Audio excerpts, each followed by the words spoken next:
जो उनके गार्जियन जो हैं वो गैर जिम्मेवार हो गए, गार्जियन संस्कार विहीन हो गए, गार्जियन अपने सुख के कारण बच्चों की तरफ ध्यान नहीं दे रहे हैं। पहले तुमने देखा होगा पुराने लोग अपने बच्चों को कभी दूर नहीं करते थे। बहुत बड़े होने तक बच्चे अपने माँ बाप के साथ सोते थे। बहुत बड़े होने के बाद अपने माँ बाप के हाथ की रोटी खाते थे, माँ बाप के हाथ से पानी पीते थे, माँ बाप के घर में साथ रहते थे। आज बच्चा थोड़ा सा बड़ा होते ही माँ बाप से अलग कर दिया जाता है। सबसे बड़ा अभिशाप बन रहा है, बच्चा थोड़ा अलग हो, बड़ा होते ही, थोड़ा सा होते ही आप उसको अलग कमरे में सुलाना चालू कर देते हैं माँ बाप। अब वो अलग कमरे में जो माँ बच्चा सो रहा है, निद्रा ले रहा है, वो अकेला, उसके ऊपर नकारात्मक शक्तियाँ काम कर रही हैं। माँ बाप की छाया में जब बच्चा सोता है उस समय नकारात्मक शक्तियाँ उसका कुछ नहीं बिगाड़ पाती, और जब बच्चा अकेला सोता है तब नकारात्मक शक्तियाँ उसके ऊपर आती, क्योंकि वो साधु नहीं है, वो संत नहीं है, उसके पास शक्ति नहीं है, वो एक सामान्य बालक है।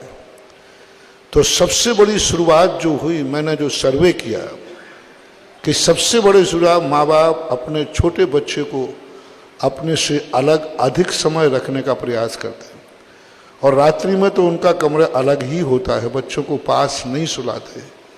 ये कोई साधारण संस्कार नहीं था। लेकिन एक दूसरा कारण, बच्चा छोटा बड़ा होते ही हॉस्टल में डाल दिया जाता है। छोटा होते ही वो नौकरों के हाथ की रोटी खाता है, वो वहाँ जाकर के जो हॉस्टल में मिलेगा वो करेगा। माँ बाप के हाथ की जो रोटी मिलती थी उसको 16 साल तक वो उसको क्रिमिनल होने से बचाती थी, क्योंकि माँ जब रोटी खिलाएगी उसमें कोई ना कोई भावना होगी, कोई ना कोई संस्कार होगा। माँ बच्चे को पानी पिलाएगी, माँ दूध पिलाएगी, चाय पिलाएगी, कुछ भी पिलाएगी, उसकी कोई ना कोई भावना होगी। ये परिणाम, तो मैं तो ये कहता हूँ कि आज का युवा जो क्रिमिनल हो रहा है उसमें मूल कारण है माता पिता से बच्चे की दूरियां।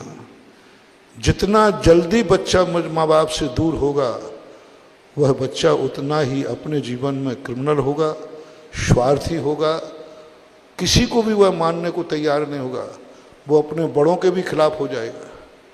वो अपने बड़ों को मार, बताते उसने दादी को भी मार दिया, दादी को भी मार दिया, वो किसी को भी मार देगा, क्योंकि उसके पास कोई संस्कार ही नहीं, उसने शुरू से बचे। आप उस बच्चे का संस्कार देखना, और आज देखना आपके बच्चे, आपके पास जो उम्र आपके पास रहने की है वही उम्र में बच्चे आपसे, आज का कल्चर ऐसा हो गया, आज की पढ़ाई लिखाई ऐसी हो गई, तो जीवन। और कभी अलग करना भी पड़ता था तो पहले तो माँ बाप बच्चे को अलग करते थे, उसके पास भेजते थे जो माँ बाप से भी ज्यादा गुणवान है, ज्यादा शक्तिमान है, जैसे गुरु महाराज गुरुकुलों में जाते थे।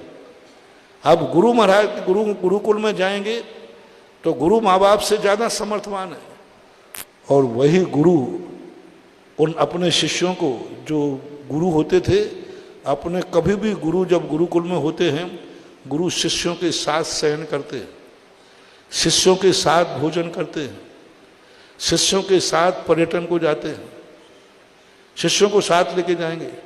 इधर माँ बाप साथ नहीं है तो वहाँ गुरु साथ है। तो ये मैंने जो इसको खोजा है, क्योंकि कई बार ऐसी स्थितियाँ बनती हैं, वो इसी का कारण बनता है। और भी कारण हो सकते हैं, इनमें 1-2 कारण मैंने आपको बताए, जो कि वस्तुतः हमें चेतना चाहिए, गार्जियन को इस पर विचार करना चाहिए।